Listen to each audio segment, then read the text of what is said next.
सुन्दारामा रहेको धरहरामा जाँदैछौँ। हेर्न सक्नुहुन्छ माथि धरहरा आउँदै गर्नुहोस् है, म देखाउँदैछु।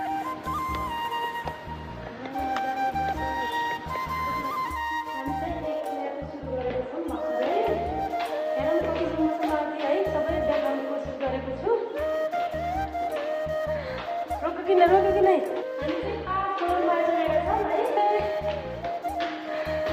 फ्लोरमा आइसकेका छौँ है। अझै माथि चढिरहेका छौँ। कतिसम्म छ सँगसँगै दर्शन पनि आइपुग्यो। हामी चाहिँ 20 फ्लोरमा आइपुग्यौँ। लास्टको फ्लोर पनि हो यो है। अब यताको बाहिरको दृश्य देख्न सक्नुहुनेछ। हेर्नुहोस्, हेलो काठमाडौँ।